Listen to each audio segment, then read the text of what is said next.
Hi, and welcome to the History Respawn podcast. I'm your host, Bob Whitaker. On today's episode, we're going to be running through some recent news related to historical games. And in addition, we'll be looking at the slate of upcoming historical games that may or may not be coming out this year. But before we get to all that, let me introduce my co-host for this episode, still licking his wounds from the Champions League final, Dr. John Harney. John, how are you holding together? Just about, Bob. Just about. How about you? It's pretty rough. Same. Not gonna lie. Same.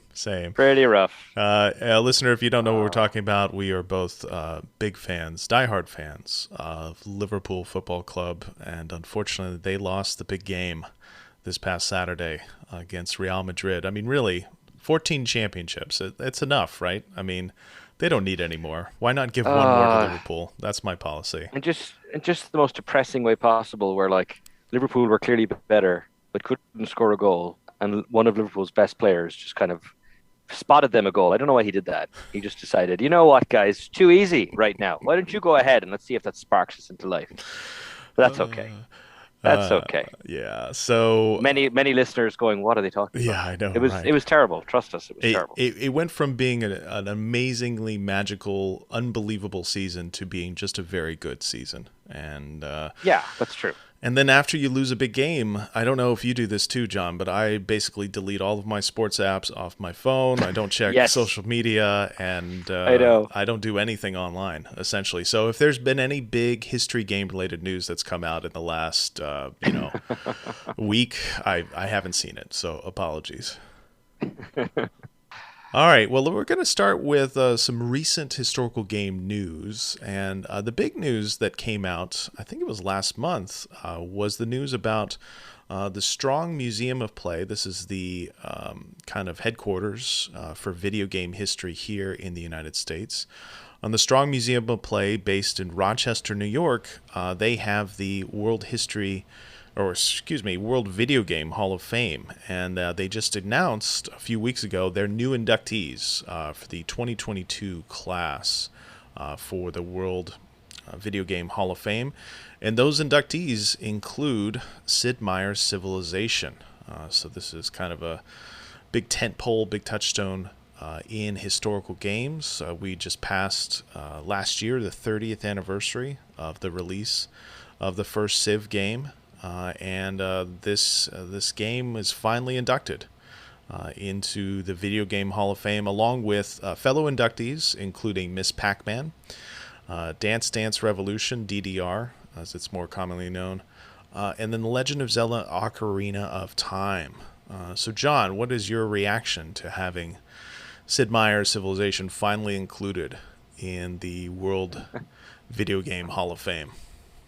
Well, it's an interesting, class, right, as they say, because it's just a fascinating thing where Miss Pac-Man is in there. Part of the rationale for Miss Pac-Man being in there is, and I didn't know this until I saw the release, it's one of the 5 best-selling arcade games of all time, which is pretty interesting. Dance Dance Revolution, particularly people our age will remember, was like a thing that, it sounds cliched, but kind of transcended games in a certain kind of a way. Definitely. Ocarina of Time is arguably the most, inside gamer boy pick, arguably, although I think it's clearly a great game. But yeah, so I think Civ's interesting because I think Civ is a crossover, right? Like Civ is definitely a hardcore video game person game in the way that Ocarina of Time can be, but it also is the phenomenon in the way that Dance Dance Revolution can be. I didn't expect to be comparing Civilization Dance Dance Revolution before we press record, but yeah, so it's interesting to me. I think what's intriguing to me about it is, and props to Strong for doing this, I would have anticipated Civilization just eclipsing anybody else that was named with, which perhaps it does. But I don't know. I'm intrigued by putting those 4 games together. Is really interesting to me. Yeah, I think, the other nominees, they included games or series like Resident Evil, and then I think also Assassin's Creed was nominated as a series. And so there was some, representation of some other games, other game series. Parappa the Rapper was also nominated, which I think is a good nominee. Don't get me wrong. But yeah. It's always kind of a strange mix, but I love the mix of these inductees because it just shows you the variety that gaming can involve. And I also really like the fact that it's not just recent games. I think the most recent game on this list is it Ocarina? Because I can't remember when the first DDR came out. I think that was like Oh, yeah. 96, 97. So, and then Ocarina, I think, was 97, 98, somewhere in there. So, but regardless, this is a great list, and it's really exciting, I think, to see Sid Meier's Civilization in there. I think prior to this point, the only other historical title that was in this museum's Hall of Fame was Oregon Trail. And so, from my kind of fanboy perspective, it took way too long for Sid Meier's Civilization to get in there. But now that it's in, I'm really quite pleased. It is wild. You would have kind of expected, like, once a Hall of Fame was established. So obviously Civilization's the first game in, and that's in, and we'll be taking votes for, like, it's kind of fascinating. It didn't just go in immediately, know? Yeah. Yeah. But then, I love this. I'm currently, while we're podcasting here, I'm looking at the list and the news release from the Strong Museum. And they go through and they give you some historical context for the induction of each of these games. The one for Miss Pac-Man is really good. This is kind of widely regarded as the best arcade game that was put out in the early 1980s. Pac-Man was kind of the original, but Miss Pac-Man is kind of widely regarded as the best. And this one, is really important for, its importance to acknowledging girls and women and playing games.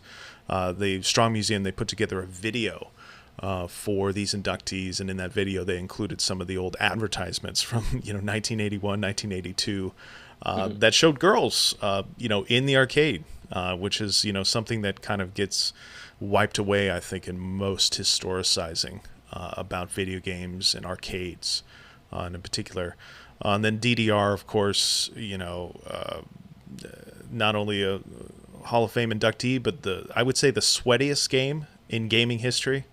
It became a really big part of the music game genre, rhythm genre, but then also, people were like losing weight to this game. Like, it was a really big thing, especially in the kind of early 2000s, early to mid 2000s. And then Ocarina of Time, I think, as John mentioned, this is kind of the video game nerds pick.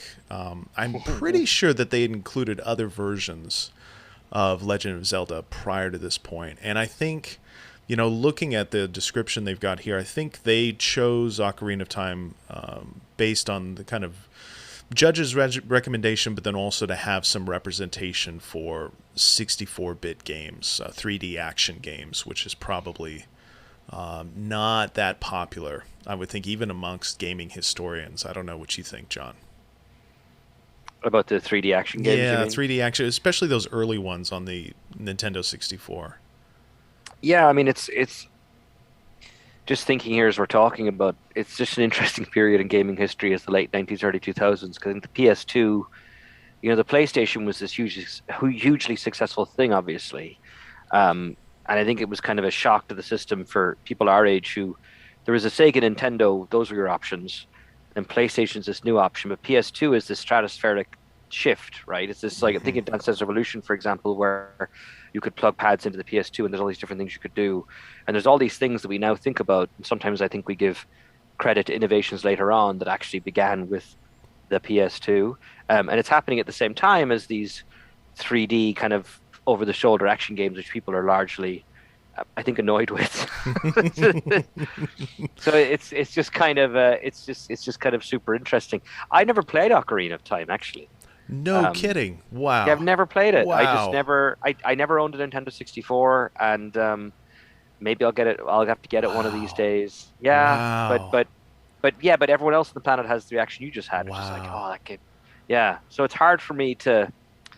I just take it as read, and I trust every human I've ever met who's played the game that it's this amazing game, and therefore, yeah, okay, put it in there. I mean, it is very much a Zelda game, right? The dungeons, certain weapons used in those dungeons, and then building up to a final showdown. So it is very much that game, but I think the scale of that game, particularly in a 3D environment, was just mind Mm-hmm. blowing when it came out. I think in '98, mind blowing, just mind blowing. Mm-hmm. And I could remember reading the review on GameSpot.com from Jeff Gerstmann, who gave it a 10 out of 10. Right, it's one of Mm-hmm. the at least early on was one of the only 10 out of 10s on Right. GameSpot, and so it was a big deal. I don't know how it plays now, like if new players would relate to it at all. But at the time, I mean, just kind of it was a paradigm shift. As It, historians of yeah. science would say, it was a paradigm shift. Yeah. Well, and it changed games too, right? Or it helped to change games. I think of that game, but also definitely GTA 3, and when the open world stuff starts to become doable, and then I think there's a period where open worlds are like the norm, and they're good at everything. But like now, we'll talk about it later. I'm playing Horizon Forbidden West. I was playing a lot of Elden Ring a few weeks ago. Um, there was another game in my head just now I can't think of, where these ludicrously huge, massive open worlds where enormously, crazy, enormously amounts of things are happening is just, yeah, that's in the game. Like it's just, Yeah, it's wild. Whereas when that game came out, it was just people are like, whoa, you mean I yeah, can just run over there and just yeah. talk to something? It's like, yeah, you can do I that. just think in terms of 3D environments, Super Mario 64 obviously is in there, but Ocarina of Time, and then a few years later when you get to GTA 3, I think those two games were Yeah. really critical in kind of Hmm. expanding the horizons for games. And yeah, I just got to be inducted. And I can't really think of many other games at this point that I'd really, really, really want to be in the Hall of Fame. I Mm. mean, Civilization was number one for me, but yeah, I would say Assassin's Creed deserves to be in there as a series, maybe not the first one. Hmm. I've always felt, and I think you felt the same way, that the first Assassin's Creed was a really, really good Hmm. kind of test game and not really a great game in and of itself. And then Resident Evil, I think that first game should probably be in there, maybe even just on its own. And then you could put in something like Resident Evil 4 on its own. But yeah, that's all I could think of. I, Any ideas, any recommendations for the judges as to what to induct next? well, I would agree on Resident Evil 1 because I think that, funnily enough, I think people who like Resident Evil, who there's a lot of us, do recognize the games for this, but they don't get as much credit maybe they could get. They're kind of weird B movie games, but in so they kind of create their own thing, which later literally becomes B movies. But like that first game is it's a haunted house game. It's Yeah, fascinating. yeah, It's a really interesting thing. I'm gonna forgive me if if games are already in there. I mean, at some point, Dark Souls would have to go in if it's not in there yeah. I already. don't think it is. Yeah, Um, but that's a good one. well, Souls like is a thing, and I'm playing. I'm mentioning Horizon Forbidden West again. I'm like, wait a minute, like it has direct mechanics from Dark Souls in it, which I was not expecting at all. It's like that game is. It's wild how influential that game Yeah, has become. It's yeah, crazy. yeah. Yeah. All right. Well, moving on, let's talk a little bit about Assassin's Creed, and in particular, Assassin's Creed Valhalla, which came out a couple years ago. But we just learned a couple weeks ago, according to Ubisoft, that Assassin's Creed Valhalla has been played more in 2021, in the past year, than it was during its year of release. So, what that means is that the downloadable content, the DLC for Assassin's Creed Valhalla, has been extremely popular, right? If a Mm. game can be accessed by played by players in greater numbers than the year in which it was released, that's crazy. And so I'm a little bit disheartened by this news because I'm somebody who likes the older versions of Assassin's Creed, and in particular the older versions of Assassin's Creed, their runtimes, which usually lasted between 16 and 20 hours.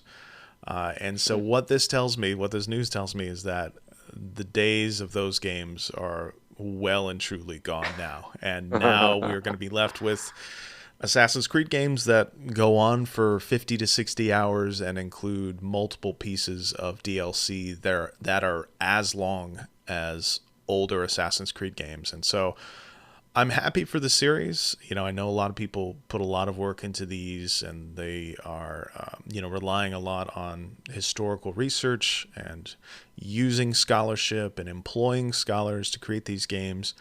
But at the same time, I kind of want my time back, John. I want those hours of my life back. I know. I mean, well, and I'm happy for all the people who can literally spend, you know, like 6 hours a day for a month playing these games, Hmm. and that must be amazing. And I salute you. You should really probably be doing whatever schoolwork or paid work you're actually supposed to be doing. But I'm happy for you. Yeah, I don't know. I mean, I think the clear takeaway is, we should have more Ireland themed DLC for every video game imaginable. That's the obvious take. Um, it's wild. I mean, it's crazy. I mean, somebody, I forget who, somebody on Twitter recently, or maybe a few months ago, was telling people, you could just go, whatever sale was on, you could go and get Odyssey and all its DLC for whatever it was, $15 or something like that, Yeah. and just be so happy playing that game. Yeah. Like 4 years later, you wouldn't even notice. Yeah. So I think that's kind of an intriguing thing too, the longevity of these games. And as you and I both know, Bob, I mean, it's so funny, even more than I anticipate, when I want to talk to students about video games, especially historical video games, college students, traditional age college students, they reference Assassin's Creed all the time. Yeah. Like I mean, obviously it stands to reason it's these super popular video games, but it's just, I don't know. I just feel like it's always coming up. So I think it's a good thing for what we're interested in, because hopefully people who grew up playing these games, I feel old saying that, they understand, oh, there's cool things I can do if I take an historical setting and put it in a video game. Yeah. Like they played that. So that's my hope, that long term it's really good news for the kind of stuff that you and I are interested in. Yeah, I agree. And, I think it's really encouraging too, like you said, having Ireland in a game at all, like, regardless of the historical setting, is kind of amazing. And so, it makes me excited because, when the Assassin's Creed kind of marauding horde of historical research, when they plop down their tents in a historical time period, they really marinate in that historical time period, and they kind of often go in weird directions that I don't think you might expect. Like, going to Ireland, I think, was surprising for a lot of players. And so I kind of hope they keep doing that. I know that most of the attention is going to go with the main game, and most players are going to play that, and they might not even finish that. I mean, I haven't finished Valhalla. I played 30 hours. I'm not even close to the end. But I think it's great to see, these DLC packets coming out and being used as opportunities to explore kind of lesser known regions, lesser known areas, and to give some, limelight to those kind of unexplored areas, at least by games, unexplored areas. So I think that's exciting. Yeah, and Ubisoft as well. They're leaders in that space, as it were. I think that I really think there's a lot of knock-on effects for lots of other developers of varying sizes when they make a decision. I mean, you could argue that like Vikings wasn't a big leap, because there's lots of things, movies, TV shows the last few years. Vikings, as they will every 7 or 8 years, the rest of time are like a thing, and like suddenly we're into Vikings. But then they decided, let's do a Viking in England, and let's basically make it a 10th century England game. It's like, okay, that cool. That's just not something I expected at all. I think that's really cool. Yeah, yeah. All right. In other news related to big tentpole games in the history genre, we had news coming from Activision, the makers and publishers of the Call of Duty series. They were lamenting the poor performance of Call of Duty Vanguard. And this is the most recent Call of Duty game that was set in the Second World War. Basically, this is a game where you play as a kind of a dirty dozen group of Allied soldiers as they attempt to destroy secret Nazi plans. And I don't want to spoil too much. I have been playing this game on and off the past few months. But it's very much a Call of Duty game. And so they, being Activision, they have blamed the poor performance of Call of Duty Vanguard on the World War II setting. saying, quote, the game's World War II setting didn't resonate with some of our community. Now, a little bit of background here, in case you haven't been keeping up with kind of general game news, is the fact that Activision Blizzard has been caught in the midst of a blizzard of controversy related to sexual assault cases, HR cover-ups related to those cases, all sorts of nasty business that has led Activision Blizzard to become a bit of a pariah among the gaming press, gaming community, and also led to the most recent takeover attempts of Activision Blizzard by Microsoft. And kind of following along with that controversy is also the notion that a lot of game journalists put forward was that it's not necessarily the World War II setting that's to blame here, but the kind of stale nature of Call of Duty games. So, John, what do you make of this attempt by Activision Blizzard to blame their historical setting for poor sales? Yeah, Activision Blizzard or the leadership team there, I don't know.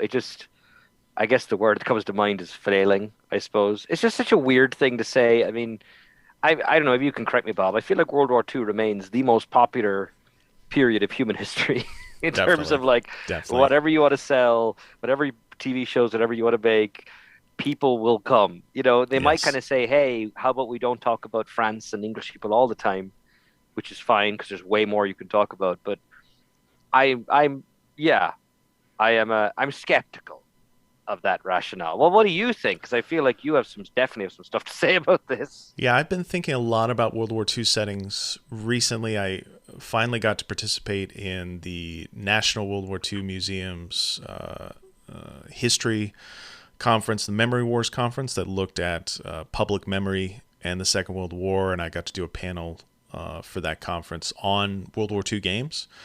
And, you just look at kind of recent historical games, even in just the past 10 years, and, the most popular genre among, historical games is still World War II, right? Whether you're talking about AAA titles or you're talking about indie games, right? I think some of the most interesting World War II / historical games more generally, most interesting games that have come out in the last 10 years have been World War II set.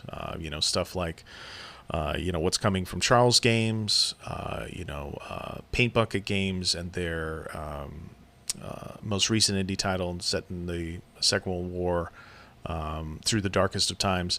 Those are games that have gotten a lot of attention, gotten a lot of press, and so it's not just AAA games that have been set in World War II and been successful. It's also indie games. So, I would look at this and I would say, I think the setting isn't to blame. I think it's more the problems related to Activision Blizzard, the sexual discrimination cases against them, the lawsuits by not just individual employees, but by states. The state of California, I think, has got an ongoing lawsuit against them. And then also, I think there is a lot of Call of Duty fatigue. I think that series, despite incredible amounts of money put behind it, is feeling very, very stale. Because at the end of the day, it's still, it's a big, flashy AAA game, but at the same time, the base mechanics behind that game are left trigger, right trigger, right? Left trigger to aim, right trigger to shoot, over and over and over and over again. And that's definitely the same thing that I've seen in Vanguard so far. It looks amazing. It runs really well, but if you've played a Call of Duty game, then you've played Vanguard, even if you never booted Vanguard ever. I also think, we had a very long period of these kind of team shooter games being the thing, and being an interesting mixture of super hardcore people and anybody, someone who buys the game and goes on and plays for a while and goes on and off and so on. But there's lots of changes. I think one of the An example, a success story would be, I think Destiny 2 continues to sell a lot of stuff. And it's an interesting hybridization of the single player and the multiplayer, right? And there's people our age who remember like having to set up the lobby for these types of games and things like that. And that whole it takes a long time because they were so popular and they continue to be popular. But like, I think you're fighting an uphill battle a little bit with these. You really got to bring something, I think, to make these, and they do it all the time. I mean, people joke about season passes and stuff, but like, I think season passes give people a sense of why the hell they're playing this game. And then the other part of it is, I mean, listen, I know you agree with this, Bob. I mean, so many of the allegations being made against that company are truly vile, and if they're true, and I don't say that in a skeptical way, I'm just until proven and so on. But anyway, we have reason to believe that many of them have merit. In addition to being immoral and horrifying, you can't create good work if that's the kind of environment that you're allowing to fester. And I think of, okay, you can say Blizzard is a different wing of that massive company from Activision, but their Warcraft 3 Reforged game, which there was some news about in the last couple of days about might actually be an update to it soon, was a complete disaster. Like, it was just a disaster. There's a Diablo 2 mobile game coming in a couple of days and all this kind of stuff. And at the moment, you wouldn't know what's going to come from these people. Yeah. And it's sad too. I honestly don't know why they're even bothering to say, oh, it was the setting. Maybe there's some shareholder related reason I'm not familiar with. I don't know. Annual report to investors. Yeah, that was the reasoning. Yeah, I guess. I mean, it's just unfortunate because you just kind of like, well, I don't know. I don't know where I don't know where they go from here. But saying the World War II is not a draw is pretty hysterical to me. Well, it is even more hysterical with regards to Call of Duty because the best-selling game in 2017 was Call of Duty World War II.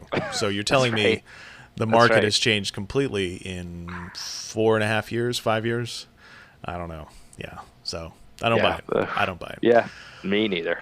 All right, so that does it for recent news related to historical games. So let's change focus now and talk a little bit about games that are set in historical settings or touch on historical themes that could be coming out later this year. And now, usually this is the time of year that we look forward to E3. So E3, a big video game conference, big announcements being made. That no longer exists. It may never exist again. And so we might be doing another podcast here in a month or so after some new game news has come out. But thus far, we've got a list of several titles here that could be coming out here at the end of the year. And I keep saying could. I keep qualifying all of my statements because there have been some really notable delays with relation to games. And I think there was a lot of fear starting in 2020 that the pandemic would have a big effect on game development. And I think it might be the case that we don't actually know the full cost of that delay from the pandemic until this year. I think a lot of the games that have come out in 2020, 2021 were games that were already pretty close to the finish line and maybe got a little bit of a delay, but not terrible delays. But now I think games that were supposed to come out this year, 2022, there might be a really significant delay because those were games that were just beginning development when the pandemic started. So for all these games that I'm going to list off here, these are games that some of which have a firm release date, but then others are kind of up in the air. So with all that said, our first game is a game that's supposed to be coming out in a couple days, and it is called Card Shark. And this is a game that's going to be available on PC, and it is published by Devolver Digital, kind of a favorite publisher of mine and of John's too. And this game is an adventure game in which you play a card shark in 18th century France. And essentially, by the look of the visuals and some of the gameplay trailers, it kind of looks like a Barry Lyndon simulator. Yeah, I don't know how to feel about all this 18th century revival in popular culture. It's confusing. I wasn't expect. We've got Our Flag Means Death, which is the HBO show. Taika Waititi. There's the Outlander novels and TV show. I wasn't expecting that 1700 revival. Well, I think people really like the costumes and the art Mm. and the setting for these kind of historical fictions. You mentioned a TV show, novels, and then this game. And but I don't really know if the people who are interested in these settings are aware of the politics of these of this era, which are pretty reprehensible. But I'm a big fan of Barry Lyndon, very famous, I think very famous Stanley Kubrick film, which follows a kind of a roguish figure in 18th century France, who is a bit of a card shark. And so, I'm curious to see what this is like. I think card games have become very popular. Again, I think they kind of had a revival in the early 2000s, and now it's kind of coming around here again, 20 years later. So we'll see. I think it's this Card Shark game. This is coming out on June 2nd, and it's currently on sale for $17 on Steam. So I don't know, might be worth a look. I'm excited to speaking as just, this podcast about historical video games, and I want to see more of them, and I want the ones that come out to succeed. And people are excited about this game in advance of it coming out, which is very cool. I, you know, I hope it mixes the different mechanics well. But it's interesting you mentioned, Bob, in an era where, video game websites that cover video games will take explicit political positions, like in current day American political positions. And there's a lot of people writing, a guy I know on Twitter called out a certain website I won't name for complaining about capitalism and a pandemic leading to PS5 shortages, which I think is a slight misunderstanding of the alternatives to capitalism, like, how they produce PlayStations or don't. But like, it's the kind of people who are going to be featured in a story about well-to-do socialites in 1740s France. These are not the kind of people that we currently look up to, Yeah. like this is like imagine 55 Elon Musks, Yeah. I don't know, Yeah. in a room. This, Yeah. but I'm glad it's not crippling games like this, and obviously people can just make the what they're looking for compartmentalize, or do you know what I mean, like people Exactly. respect the audience to distinguish between the things. But I'm glad that it isn't leading to a kind of a puritanical, you must not play Yeah. games like this kind of vibe. It's us historians who are sitting back kind of chuckling to ourselves about all this. I know. Like you said, it's like the type of people who are, very hardcore politicized now about current politics wouldn't bat an eyelash about playing a game like this. I think, that point is really well put, John. Well, and it's challenging too. I mean, because I had a great interaction with a really intelligent student a month ago or so in class. We were talking about Andrew Carnegie, and she was raising some very valid critiques of Carnegie and how, people give him a free pass historically and so on and so on. And I'd say, okay, but like, what was, you realize the alternative was he kept all his money to himself, or he paid for the libraries but did other things that were not cool things. Like those were kind of the two options. Like there was there was nobody else out there that was like being wholesome. So if the games end up having these like, heart of gold type elites in 1700s France, like, oh yeah, sure, okay, that makes the game more enjoyable. Yes. Historically, those people are pretty thin on the ground, I'm afraid to say. Oh my gosh, yeah. Well, it reminds me, there's been a recent HBO show. Julian Fellows, who created Downton Abbey, has a new HBO Max show called Gilded Age. And the main protagonists in that show are a robber baron and his wife. And they are presented as though they are breaking up kind of ancient regime New York society, improving life, democratizing life. And there's some notion that the robber baron in this case is doing this kind of business work to kind of level the playing field for the average man in American life. And I'm just sitting back and watching this unfold, and I'm like, this is complete nonsense. And there's some moments in the show where I don't want to spoil anything, but there's some moments in the show where this robber baron in question has a hard edge to him, that he's not very sympathetic. But at the same time, he is presented as the hero, right? He is presented as Right. the one who's kind of leading the charge for change, and it's wild. I sit there as a historian of that time period and just constantly chuckling to myself. But maybe I shouldn't be surprised. This is Julian Fellows. He wrote Downton Abbey. He created Downton Abbey. Downton Abbey, very famous for presenting Edwardians as decent, kind-hearted people working alongside their humble servants, arm in arm. So maybe I shouldn't be surprised. All of his work is kind of a I don't know what the Tory version of Lost Cause narrative is, but that's what it is. So. Okay, so our next game comes from Blackmill Games, and these are the makers of a kind of recent FPS multiplayer World War I action games, including Verdun and Tannenberg. And later this year, hopefully this summer, they are going to release a new World War I FPS multiplayer game set in Italy during the First World War called Zonzo. And so this is following soldiers along the Italian front during the First World War. So I would imagine a lot of troops from Italy, from Austria.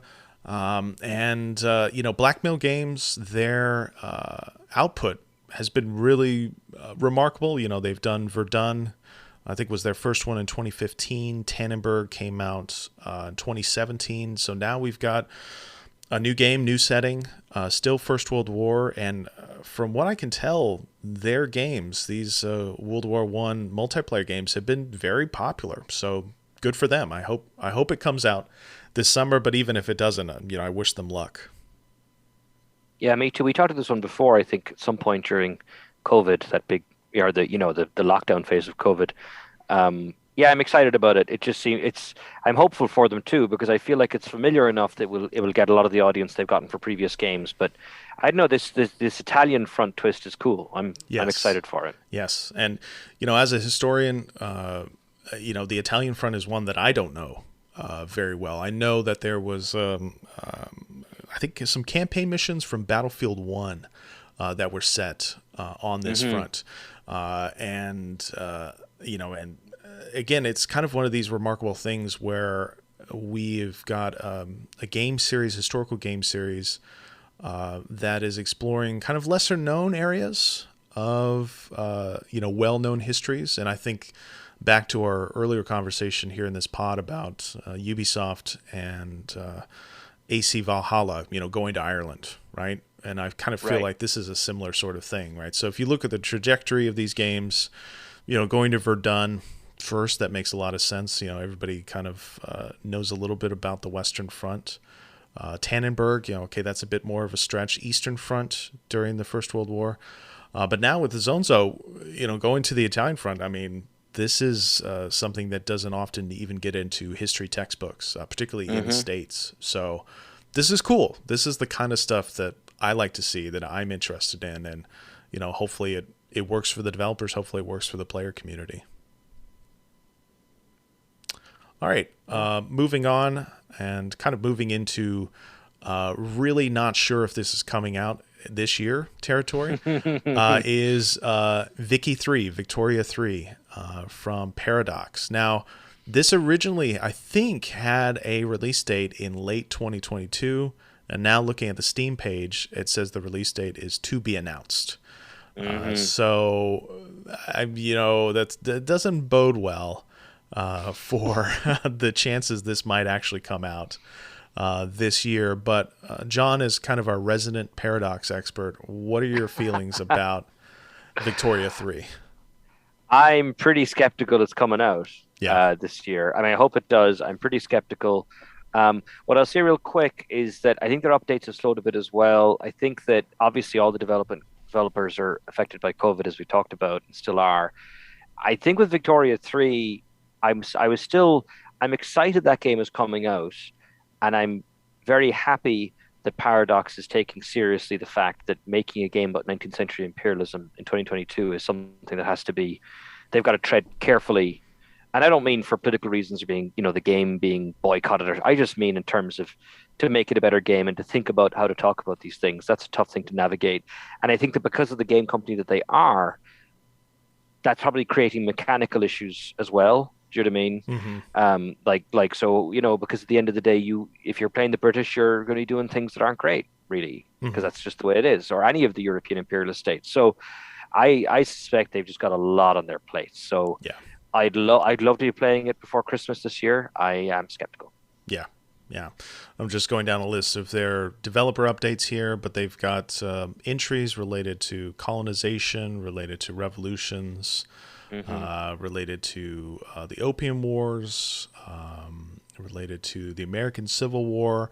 So it does seem like they're kind of steering into the topic slavery as well. They're steering into the topics that could see them get into trouble. But I think I would rather see that than them trying to treat the 19th century with kid clubs. So, I think, it is a chance. It is kind of a risk. But, I would rather them try that than to kind of pretend like these things didn't exist, which I think games prior to this point, including Victoria 2, maybe didn't do as well.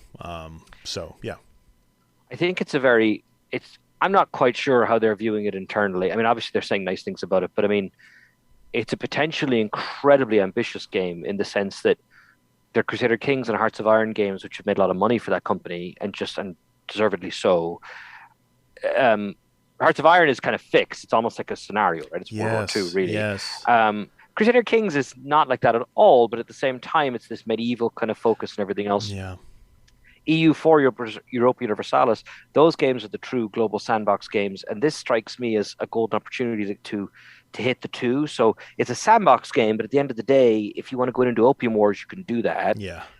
As the Chinese, for example, and try and reverse what actually happened, or if you want to engage with slavery in a mechanical, like in a video game way. There's so much they have to do. I think, is it Old World tried to address slavery in that kind of way, and the kind of, this is what happens if you do. A lot of games have done that, I guess, right? Yeah. Like Stellaris actually has done that with robot slaves and things like that in that game. So that's why I'm skeptical as well. I think that for what they're hoping to do, it's just a huge.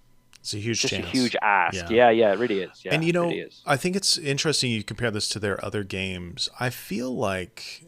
I'm not speaking for both of us, but I feel like with their other games, their other big tentpole historical strategy games, I feel like historical memory is kind of settled on what they feel about those time periods. So particularly with Hearts of Iron, I feel like the kind of big arguments about representation related to the Second World War have already been fought in some ways. People kind of know what to expect, and it's not really that controversial the way that Paradox approaches it. And I would argue the same thing for Crusader Kings, right? I think that game, that kind of argument over that has been kind of settled, particularly by CK2. But I feel like I don't really have a good guess or a good notion as to how much people in the gaming community know about the 19th century and also how they feel about it. And so, yeah, I'm really curious as to how this will land with players, with journalists, and with historians, because I feel like when it comes to something like World War II, when it comes to the medieval time period, these are time periods where there is a lot of exchange between public scholarship and interested audiences related to those time periods. I don't feel that same way about the 19th century, right? I don't feel like there's a kind of a wellspring of interest in the public for 19th century history, other than the American Civil War. So I'm really curious as to what the public reaction is going to be to this, and then also how historians respond to it. Yeah. I think the 19th century as well is in this very interesting sweet spot, or the opposite of a sweet spot maybe, where, because I teach 19th century a lot here at Centre, and we often do Heart of Darkness, which is the Joseph Conrad novel about on which the American film Apocalypse Now is based, of traveling into Africa to, to recover this guy Kurtz. And that's a book which is both regarded as one of the great classics of English literature, but the Nigerian author Chinua Achebe famously said that Conrad was just a bloody racist, and he hated that book. And we talk about that, and we talk about scientific racism and everything else, and obviously 1850, 1870, 1880, it's a long time ago. Mm-hmm. But I think there is, when the 19th century is discussed, it's both, there's an assumption that it's bad compared to the way things are now, particularly for obvious reasons, the Civil War and America before the Civil War. And after the Civil War, actually. But also, scientific racism, for example, right? This is something that people are not, I don't know if they're being taught it in high school or not, mm-hmm. but certainly when I'm talking to students about it, there's this sense of discovery, and joy isn't the right word. Sometimes it's anger for sure, but I don't know. I agree with you. The 19th century is not necessarily something that is obviously immediately of interest to people, but I think that as soon as people start to dig into it, there's this immediately visceral reaction. Yeah. You know, well, because it was rough. Yeah, no kidding. And along the same lines as to your talk just now about scientific racism, I do the same thing with the perspective of the world at that time about mm-hmm. empire. Right, empire as a political formation, empire as a way to run your country. And one of the toughest things for students to get over is the fact that the vast majority of people, particularly in the developed world at this time in the 19th century, thought empire was the ideal form of political formation, right? Empire didn't have any mm-hmm. sort of terrible connotation with it unless you were an American or if you were, in one of these colonized nations or countries right. or kingdoms. But if you were in Europe at this time, empire was a force for good, right? Empire was the way that you were going to overcome kind of ancient regime difficulties, not only mm-hmm. with politics, but with culture and with technology. And so, I think that'll be an interesting thing, too, to see what is the gaming audience's reaction, what is journalistic reaction to the way that this game deals with the issue of colonialism, of empire, of imperialism, because that's always a hard thing for the students to realize. It's like they get in there and they got these ideas from popular culture. It's like, well, empire's mm-hmm. bad. Why would anybody want to do this? And it's like, well, see, at the time, they kind of thought that other formations of politics were really bad, right? Republicanism mm-hmm. was bad. Mm-hmm. And, mm-hmm. That led to something like the French Revolution, where a lot of people got murdered. And so empire, right? This kind of mm-hmm. Monarchy striving to create a solid political system and then dominating other regions of the world. This was seen as kind of, this is what you do as a civilized nation. This is good. Mm-hmm. This is great. Empires are fantastic. Big fan. 2 thumbs up. Mm-hmm. So, mm-hmm. yeah. All right. Our next game, one that has got a firm release date on September 8th, is a game called Steel Rising. And if you don't know what this is a Souls-like game that is going to be set in a steampunk version of the French Revolution. And so I have recently watched some trailers of this, saw about 20 minutes of gameplay footage. And this is very much a Souls-like game. It looks like it plays a lot like Bloodborne, Elden Ring as well. And I'm really curious as to what this game delivers in terms of story, because I haven't seen much related to story. The little synopsis that I've got here is that King Louis XVI has a mechanical army that suppressed the revolution with blood and bolts. And so you are playing as a Republican automaton designed specifically to win the robot war and wrest Paris from the royalists' cold, unfeeling hands. So, John, as a resident History Respawn Souls-like expert, what do you make of this? What you've seen of this game so far? I mean, it's definitely exciting. I mean, I'm a sucker for anything Souls-like. Anyway, and as you know, Bob, as our listeners know, there's a long history of kind of using robotic figures as in science fiction as a kind of an analog for either slaves or the downtrodden or whatever. So I mean, what I've seen looks great. So, you know, the story you're sharing with us from Rapid Shotgun has a nice little subheading: "Style meets substance?" Question mark. I'm like, yes, I think that's definitely the question because it looks great and it's exciting and I think it's a great idea. It's one of those. I think it's one of those collection ideas that could arguably become cliched, except that I think the French Revolution's an inspired choice, actually, despite the fact it's theoretically obvious. I feel like it's not been done that much, except maybe for the Assassin's Creed game a few years ago, which became very famous for being a disaster, sadly, initially, technically being broken. Yeah. So, that's what I got to say. I think that this has got a real shot. I think this is fertile ground. Mixing the robots as downtrodden with French Revolution stuff could, going back to the card shark stuff.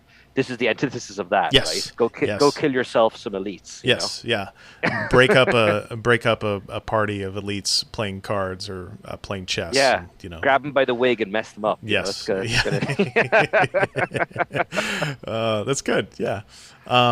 So the rest of this list, these are games that are very questionable as to whether or not they're going to come out this year. So I'm just going to list them off here very quickly. Company of Heroes 3 from Relic Entertainment. This is the famous real-time strategy series, and this had an initial release date of, I think, August or September of 2022, but now it is TBA, so we'll see if that happens. Another game that is scheduled for Q4 2022 is a game called War Hospital, and this is coming from Brave Lamb Studio. And this is set in the First World War, where you are playing a real-time strategy game set inside a medical corps. So you are trying to save lives rather than take lives in the First World War, it looks like on the Western Front. Then A Plague Tale Requiem, and this is coming from Focus Entertainment.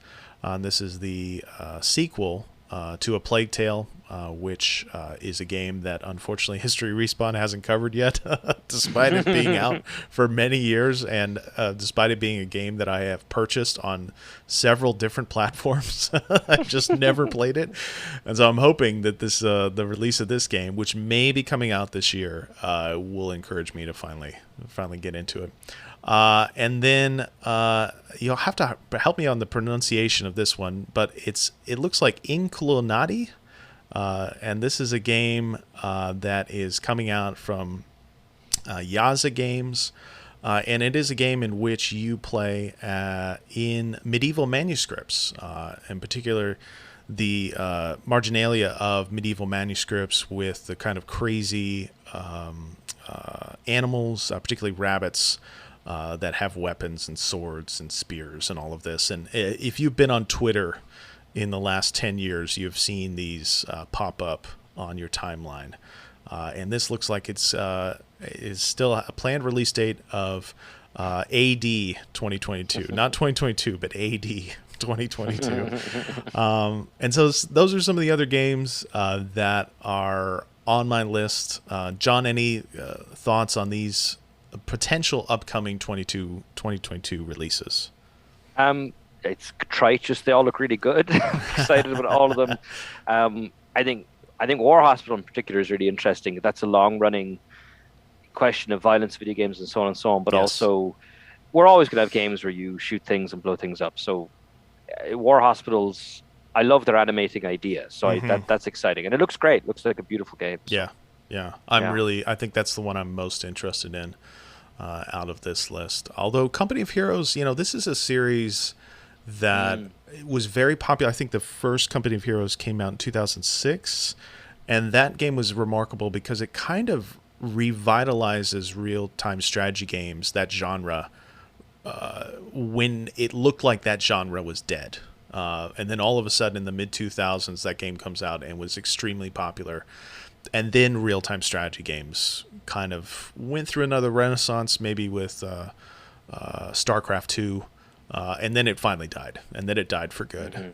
So it's interesting to see, RTS games look like they're becoming more popular. We've got Company of Heroes. We've had things like Iron Harvest recently. So we'll see. I don't know. This one looks like it's going to be set in European theater, World War II, but it looks like I think it's set in Italy and in southern France.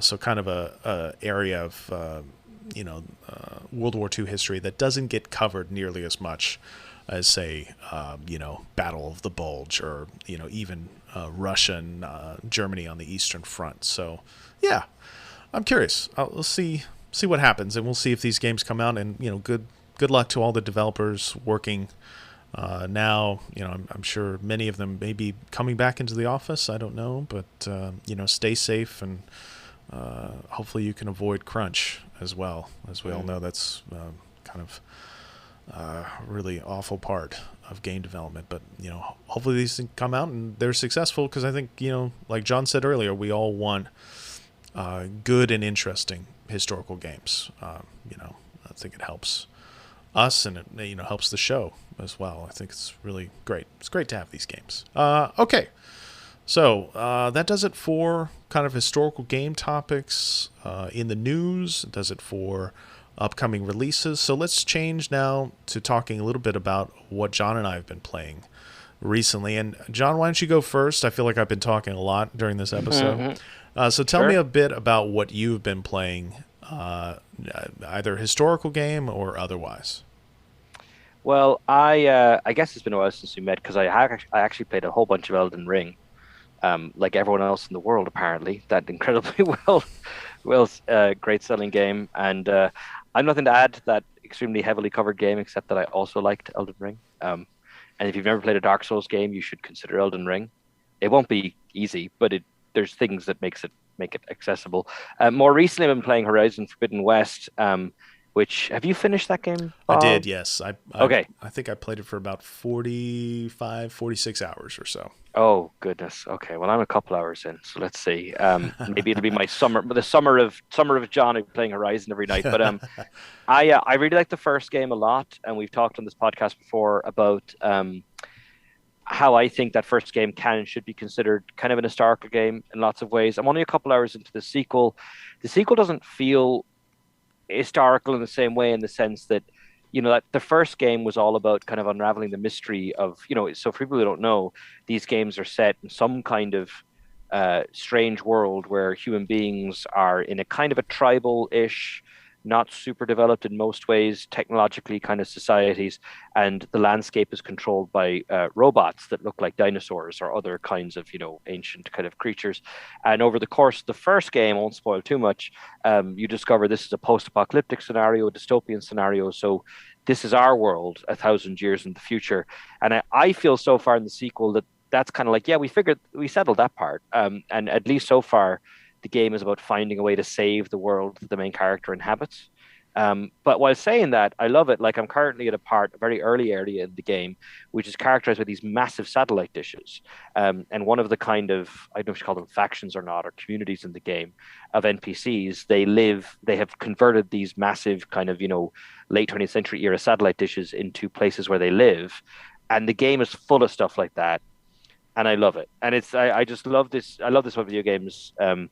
I love these dystopian games that are kind of like fake archaeology almost. Yeah. You know what I mean? Like fake future archaeology of the world we now live in. And so that's been really cool. And also, if you did like the first game, you should 100% play the sequel, I think. I'm really enjoying it. Yeah. Early days. What do you think, Bob? I mean, especially in the whole history part, like, does it kind of continue in that vein, or it does? Don't spoil it for me, but Yeah, I don't want to spoil it for you, but I would say that material that you liked in the first game with that plot, there's a lot more of that comes in the second act of this game. So don't worry, there's more to learn about the past world and how that relates to the present in that game. And I would also say that there's a really good cast of characters that also come in the second act. And there's a lot of fun exploration of the history of that world that occurs in interactions with those other characters. So your main character in this game is Aloy, who is she's aware of everything. She knows what's going on with the planet. She knows about the past, about how they got there. But there are other characters that you kind of bring into your inner circle that don't know all those stories and begin to explore that past world. And they surface a lot of good conversation between those characters in Aloy, in which you begin to learn more about the past, but then also how that relates to the present. And I've been stewing on an article idea, something I want to try to get published. That is about the experience with NPCs in that game, with the kind of your cohort of characters, and how that experience is very similar to the experience of sharing an archive with other historians, right? Kind of, you go and do work, you kind of do research on your particular field, and then you sit down, afterwards in a seminar room, and you kind of talk about what you find and how that relates to somebody else and their research. And it's really a cool experience. And I think, as a scholar, as a historian, I think you'll really like it. Those interactions with those characters, because it reminds me a lot of graduate classes. It reminds me a lot of sitting down with a colleague during a coffee break in an archive, just kind of talking about the archive, some of the things that you find, some of the crazy quotes you find, from like a 19th century bureaucrat that you just can't wait to share with somebody else. That kind of feeling is really realized in that game. So I would really encourage you, if you can get past the opening phase, which lasts way too long. It's like 6 hours. But if you can get past that, if you can get into the second act, where you get with your group of kind of fellow archaeologists / historians, then I think it really takes off. It really hits a nice groove. Well, that's awesome. I was going to say, I mean, some people aren't big on the story from these games. I think the stories are great. And I think the characters are really well realized. This is off topic, but worth pointing out as well. I was amused because I haven't played the first game in a long time, and I just kind of read a recap. So I've been using the character bios. Who is this guy again? Who is this person again? And in the first couple hours of the game, every kind of previous character she encounters is in love with her. I'm like, oh, was this in the first game? I don't remember this. They're all in love with her. And I get it. I mean, she saved the world. So, that's pretty attractive. Or it might just be she's the historian bringing information from the archive. That's been my experience as well. People just become madly attracted to me. No, not really. But yeah, no, that's great. That's great. I enjoy it. My other meta historical experience playing video games has been with Dune Spice Worlds. Do you know much about this game, Bob? I don't. So please enlighten me. So this game was announced a few months ago, and the film hadn't come out yet. The latest film by Denis Villeneuve, which I really like, and I'm a Dune nerd. And great pronunciation, by the way. I would have butchered Oh yes, that. well, Denis. It's almost like I'm watching YouTube videos of Denis Villeneuve when I should be working. So. And I think when the game was announced, people got very excited because it looks like an RTS, and a lot of people listening will be familiar with the Dune 2000 video game of the 1990s, which was an RTS and was a really good RTS, and in fact was kind of in many ways a super important RTS. And in fact, it heavily inspired games that followed in the next 5 to 6 years and helped establish. Yeah, exactly. It really helped to define what we now know as the standard base building RTS approach. And older listeners in particular will remember just how huge that was in video games for so long. Like that was the game. The dominant genre. Yeah. Everyone you knew who played video games on a computer played one of those games. Everyone. Like Command and Conquer, you mentioned, was just this huge, game. Everyone played that game. Warcraft 2.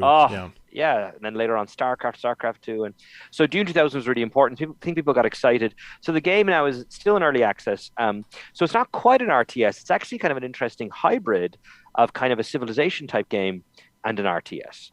And so it has that. It's not turn based. It has that paradox style thing where you can pause anytime you want, and it looks like an RTS in the sense that you're kind of establishing.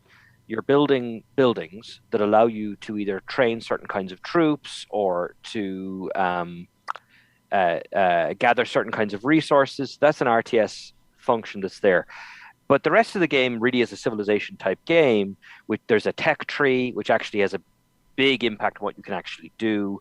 And so it's really interesting. So the thing I like about it is that it feels like those early Dune games actually. It kind of has taken on a lot of the artistic ideas from the first two Dune games. And for people who don't know, the first Dune game that preceded Dune 2000 was kind of our Dune 2, and then Dune 2000 was an updated Dune 2. The first Dune game was kind of a weird game in that for four-fifths of that game, it was an adventure game where you would fly to Arrakeen and talk to Duke Leto, and then you would get in your ornithopter and fly to a siege, and you would talk to Stilgar, and it was all like dialogue trees. And then for the last fifth of the game, it became a kind of a weird planet-wide kind of RTS-y type thing where the Sardaukar were landing you to try and defend yourself against these crack Imperial troops.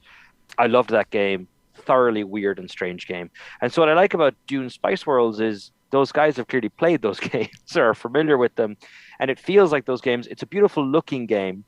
I'm really fascinated by the kind of mixing together. So, for example, let's say you pick the Atreides, who are like the good guys, as it were. The protagonist of the first book is a member of the Atreides family. You'll pick two advisors who bring their own kind of attributes to it. And then other elements of the game are very mechanical as well. Like you have agents that you can put in different kinds of things. Your agent can go and work against the Harkonnens, who are the bad guys, or who can work with the Fremen, or who can do and so on and so on. It's a lot, though. I think this is coming across. I'm trying to explain it. The game is very playable. It's not one of these games where you're sitting there going, God, what do I do? It's not really like that. Like you can get into it and you can kind of play it. But I'm never confident I'm really playing it even remotely well. And so the fact that it looks so nice and sounds so good is pretty cool. And so I think, historically, meta-wise, as I say, I certainly, personally, I'm seeing a lot of the DNA of those early games of the 1990s in this game, which brings me great pleasure, and I think is really cool. But while saying that, they're doing their own thing. It's really interesting. I think if you're interested in Dune as a concept, if you like the books, if you like the latest film, you should totally look at this game. If you're not a big Dune person, I think this game it's out there, and you should maybe put it on the list somewhere. But it's up. See what happens when it finally comes out. Yeah. Well, I mean, I think Frank Herbert's Dune, the first book, the whole series. There's been a lot of articles because of the most recent movie about how that book and his writing was heavily inspired by actual historical events, particularly the story of Lawrence of Arabia, in the First World War, in the wake of the First World War. And so, there's a lot of kind of historicity that is built into Dune as a setting. So I think it's fair game, to cover for History Respawn to, anywhere else, honestly. And then I'm also really interested by the fact that is a real-time 4X game because, we've just passed talking about Sid Meier's Civilization. Of course, the very first developer build of Sid Meier's Civilization, way back in 1990, 1991, it was a real-time game. So it was only later on in development that they changed it to a turn-based game. And so, this is kind of a way to return the 4X genre back to what you might say is its original developer roots, having it in real time. And like you said, it borrows a lot from Paradox Game and their pause button. But, I think it is interesting that we've got so much innovation recently, in the 30th anniversary of Civilization.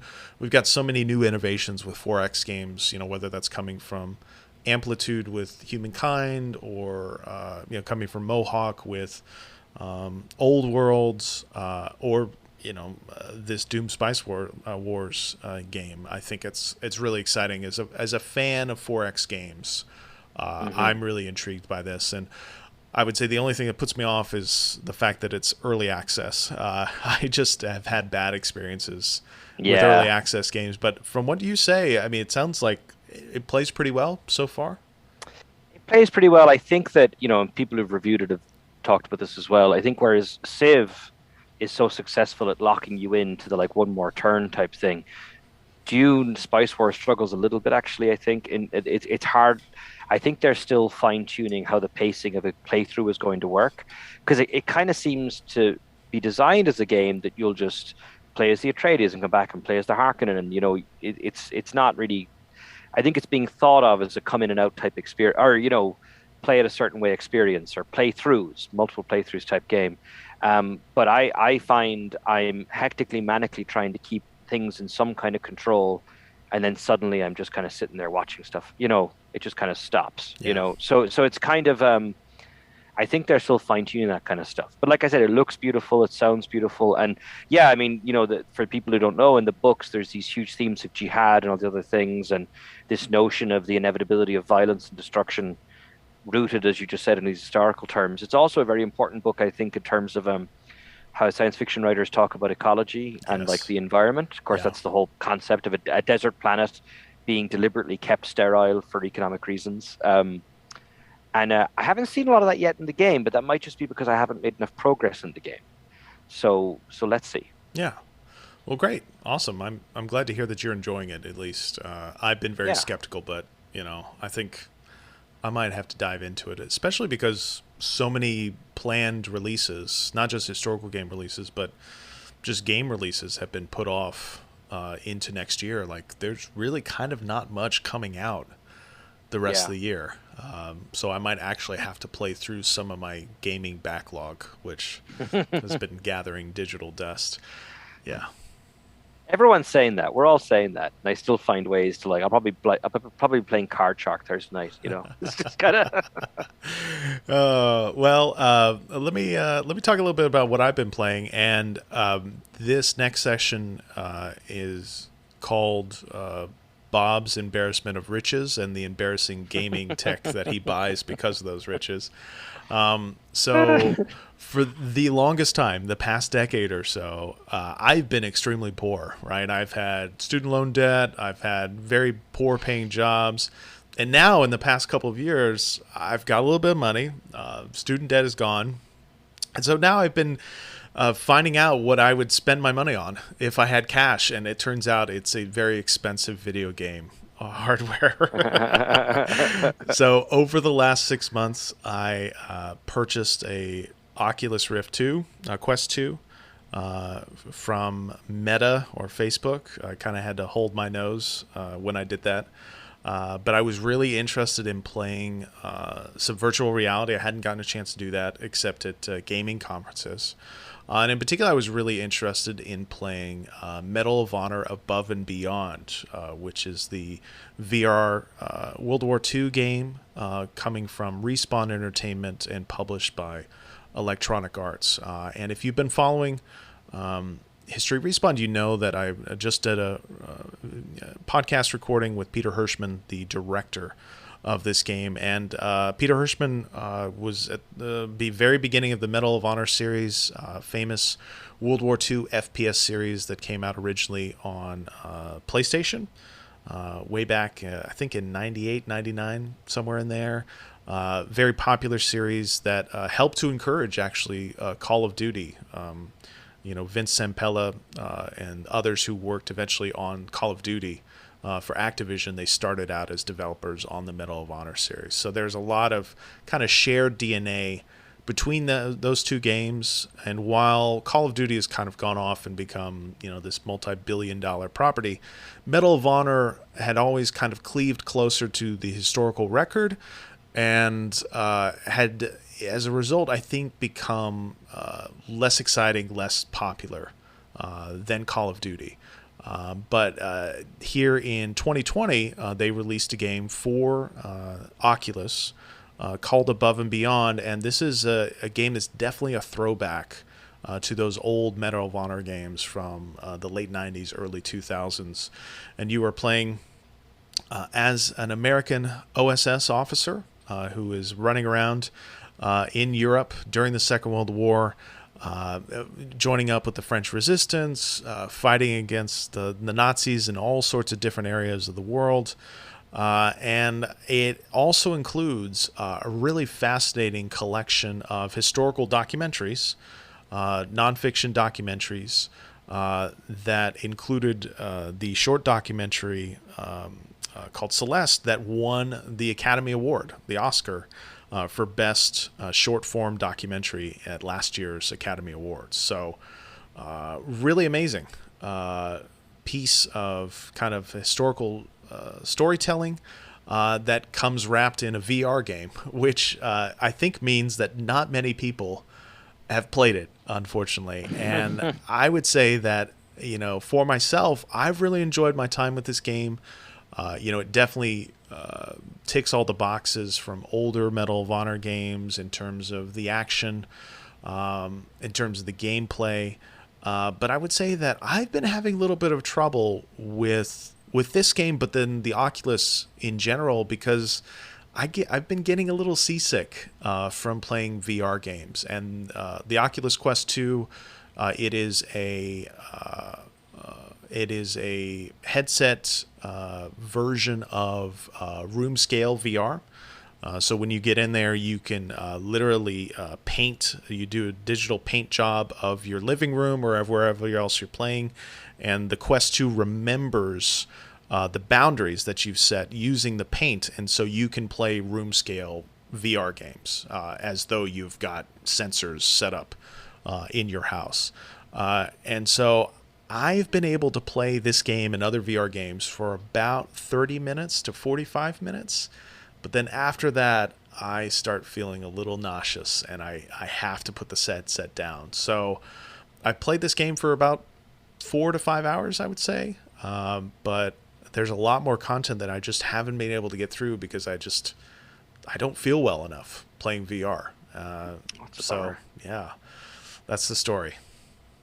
And so the documentaries, are they kind of like, how do I put? So is it like in the game menu? Can you just watch one of them, and now you're in the virtual cinema type thing? Yeah. So the gallery menu, which includes all the historical documentaries, that is in a separate section of kind of the main menu for the game. Mm-hmm. And what's interesting to me is that these gallery documentaries, they're all like between like 7 and 15 minutes long. They all kind of touch upon topics and ideas that are in the campaign, right? In the fictional campaign. But at the same time, these documentaries, they aren't presented to you while you're playing the game. So in other words, in order to get the documentaries, you've got to know where they are and go into the menu and watch them, but you aren't prompted to watch them as part of your gaming experience. So it's kind of strange because, if you look at this from the outside, you're talking about a VR game. So not many people have VR, at least compared to consoles or PC. So that's a problem. But then even further along with that, fewer people who play this game are going to go into a separate menu to watch the gallery documentaries, right? You think about, how many times do even dedicated players even mess around with different modes? You can think, for instance, of Call of Duty. There's some Call of Duty players who don't even play the campaign, right? They just play the multiplayer. And so it's kind of like with each step of this game, I feel like it's kind of cutting into its audience, right? On the first level, it's VR. On the second level, it's the gallery mode that you have to access from the menu, and you've got to know where it is because it's not going to be presented to you in other gameplay modes. So I think it's an incredible collection of historical documentaries. Like, they're really, really well done. Right? They won an Academy Award, right? One of these documentaries won it. They're all fantastic, though. But I just wonder how many players are actually going to access it. That's my concern. Yeah, and it's funny because I think the Oculus, funnily enough, is really good at. It's a really good way to watch a video, which sounds like an odd thing to say, but it works really well. And it's just funny. I feel like this is a recurring question in like historical video games in general. Do you know what I mean? Like, how is this working? How is this conveying knowledge if that's what we're trying to do? Like, these are just kind of really interesting. Yeah, I don't have a good answer to that. It's a fascinating example of that exact problem, Yeah. Well, it reminds me so much of Call of Duty and how most players kind of don't even play the campaign. But then also with Assassin's Creed, especially the older Assassin's Creed, a lot of the great historical material in those were in the menu database. And so you would have to pause the game, go into the menu and find the database and then read all that material. And of course, I was doing that as a history nerd, as a history scholar, but how many players are actually doing? I don't have data on that. Right. I have no idea. And so I feel a lot of criticism of historical game scholars, and I include myself in this. It's built upon that kind of material, and yet how many players are actually accessing it, right? And so that's my worry with this game. It's like, there's a lot of really great stuff in here. There are documentaries that I would love to use in class, and I would love for them to also be able to kind of experience the game world as well, because it's like historically realistic areas and ships and historical realistic settings in London and in planes, all of this really cool material culture stuff. But it's like, can you afford a headset? And even if you could afford a headset and you've got it, can you play it? Because I don't get motion sickness otherwise. Like planes, trains, boats, I'm totally fine.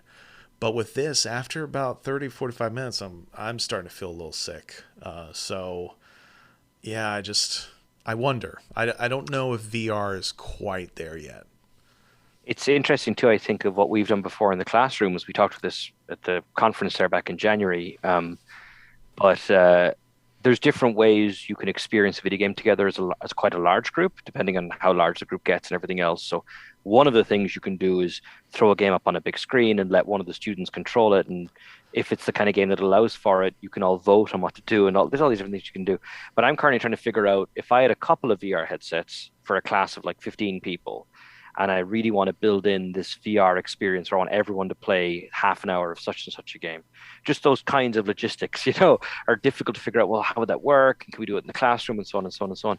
And so then what do I do if one of my students just has a worse reaction than you're having? Like, what if he or she already gets seasick, or motion sick rather? And now they just cannot do it. And now it's like, that's the last thing I want to do to somebody, So it's. And I would say, I forgot to mention this at the top, but a lot of the gallery videos that you can see in the game, those videos are also available online on YouTube. So if you were to search Respawn Entertainment, if you were to search Medal of Honor Above and Beyond gallery mode, you can find links to watch those videos, including Celeste, the Academy Award winning documentary. So they're available elsewhere. They're available online, so you can watch those even if you don't have a VR headset. But like the game itself, I think is really quite incredible in terms of the kind of historical details they put into it. Like, you listen to that interview with Peter Hirschman, they did a lot of work on this. They used a lot of money, and they did a lot of work on kind of putting you in 1940s Europe. But I'm left wondering, how many people are picking up an Oculus Quest 2, how many people are choosing this game, and then how many people beyond that are able to make it through the campaign. And I would consider myself to be a pretty dedicated player, but with the motion sickness thing, I don't want to, I'm play this in the living room at night. I don't want to puke on my rug, at night. And so it's kind of like you talked a bit about dad gaming time. It's like a quarter of that time, right? It's like 30 minutes. That's it. So I don't know. Well, I don't know. Well, I think there's only one way to end this podcast. And that's tell us about the Steam Deck, Bob. I want to hear all about the Steam Deck. I'm green with envy. Whatever colors past green.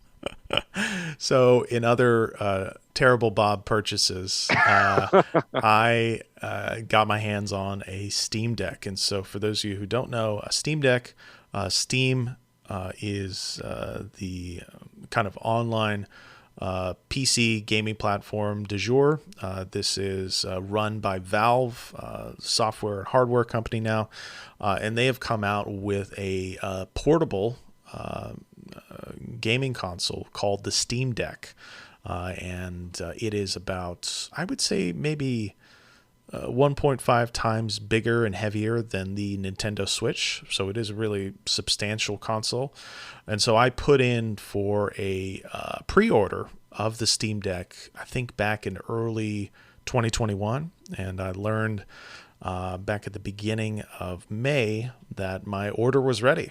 And so I put down several $100 to buy the kind of middle tier version of the Steam Deck. This one with 256 gigabytes SSD. And so this is a portable console that is a mobile version of Steam. So it has all of your Steam games, all your PC Steam games. And they, Valve, are in the midst of converting a lot of those PC-only experiences into something that you can play on a portable console with a console-type navigation and controls. And so I have had this for, I'd say, about a week and a half, and I love it to bits. It is incredibly fast, really intuitive UI. The games run really great on it. They look great on that rather large portable screen. And it also, the Steam Deck, it also doubles as a PC laptop. You can go into desktop mode, where it is running a Linux-based operating system that is a traditional laptop PC situation, where you've got, I've never used a Linux PC before, but, it's got what you expect from Windows. It's got like a start button. It's got desktop icons. It's got a recycling bin, everything you expect from a desktop experience. And I have been using that desktop mode to link my Steam Deck to my Windows Game Pass or my Microsoft Game Pass account. And I've been using my Steam Deck to use Microsoft's cloud-based Game Pass mode, where I can play Xbox games, Microsoft PC games, using cloud streaming onto my Steam Deck through a Firefox browser in this Linux OS on Steam Deck. And that works incredibly well. Now, I do have to be tied to Wi-Fi, and pretty good Wi-Fi too, but still, it works incredibly well. And so I not only have a portable system that plays my Steam library, but I also have a portable system that plays my Game Pass library. And I'm gonna have a great summer, John. I'm sorry that you're so envious. I wish you could have one, but I'm loving it. I love it so far. I think it's wild that, Valve had those Steam boxes a couple of years ago, and I think Valve understood that if they could just figure out a way to bridge that gap between consoles, where just buy this console and don't worry for like hopefully 10 years, maybe 5 or whatever, just it'll run the games you buy for it, don't worry, versus PC, where just more stuff can happen, particularly with indie games exploding. They were trying to bridge it, and then that they seem to be bridging it with a effing portable machine is mind-blowing to me.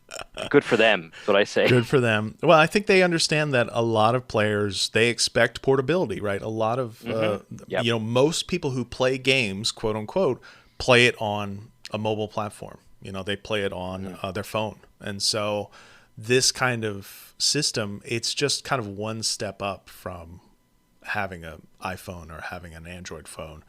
Right. And so it makes a lot of sense, I think. And but the games on offer are incredible. They worked really well so far. I haven't had any troubles with the controls just yet. And there are some games where they haven't been completely optimized for Steam Deck, but with the Steam Deck, you've got 2 mouse pads on either side of the thumbsticks that can double as mouse cursors, and you use those mouse cursors. You can click on things that maybe aren't recognized with the controllers, and then it also has a pretty easy to use digital keyboard that you can use to type in any commands related to a PC game that maybe isn't optimized for the Steam Deck or optimized for a gaming controller. And I don't really have any complaints so far. I mean, battery life is an issue. It lasts, I would say, 2 to 3 hours, regardless of what you're playing. But if you're intending just to use it like on a trip, that's plenty of time for a plane ride. That's plenty of time for a car ride. It's great. You could take it to the beach. I mean, it's a little expensive. I wouldn't want to take it to the beach, but you could. It's not too heavy. I don't think it comes with a very, very nice carrying case as well. And yeah, I love it. I can't wait to use it. I used it this past week. My wife was watching TV. I was sitting there playing Gears of War 4 via the xCloud. It's fantastic. You can also, if you're using it as a PC, you can use onboard Bluetooth to connect it to a wireless mouse and keyboard. So I was kind of looking at options to use this as my kind of go-to laptop going forward. And especially during the summer where I don't have to do a lot of kind of desktop scholarly stuff or, interacting with the LMS here at Collin College, I can just take this to answer emails and then otherwise use it to play games. So, yeah, John's shaking his head right now. I'm just wondering how much longer building your own PC is kind of a niche thing, but people buy Alienwares and stuff like that. But you talk about the cloud streaming working so well. I think Microsoft is ahead of the pack with that stuff, and Steam Deck is now available. I look at my current GPU CPU combo, and it's like, why? I think that's it. I think whenever it is, a year from now, 3 years from now, when the GPU just becomes too old, I switch over to cloud gaming or something. I think I just don't see myself continuing. I just don't. Yeah. I'm with you. So hopefully this Steam Deck and the Oculus Quest 2, this puts an end to my very rash run of extremely expensive purchases, and I go back to saving my money for my kids' college fund. We'll see if that happens. Maybe my daughter can go to college and my son will just stay home. Maybe that's a trade-off I'll make. I'm joking, of course, but yeah, it's great. I feel very fortunate to have the financial resources to buy all this stuff and to play these things. And I don't know, I feel guilty on the one hand. I've got a little bit of survivor's remorse, but at the same time, I feel like I've denied myself for most of my adult life from making these kind of purchases. And now I've got the disposable income. So here we go. This is it. Yeah. You find out you're helping the economy. You find out who you truly are when you've got a little bit of money, right, John. That's what I find out. I've discovered I am an extreme video game nerd. That's what I've discovered about myself. There are much worse things to be in this world, I think you're good. Yeah. Much worse things to be in Texas, in particular.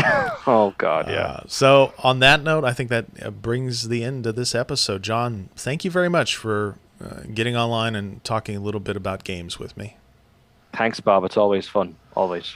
And you too, listener, thank you very much for joining us. If you're interested in what we do and learning more about our past episode, please visit us at historyrespawn.com. And if you enjoy our work a lot and want to support us, please visit us at History Respawn on Patreon, patreon.com/historyrespawn.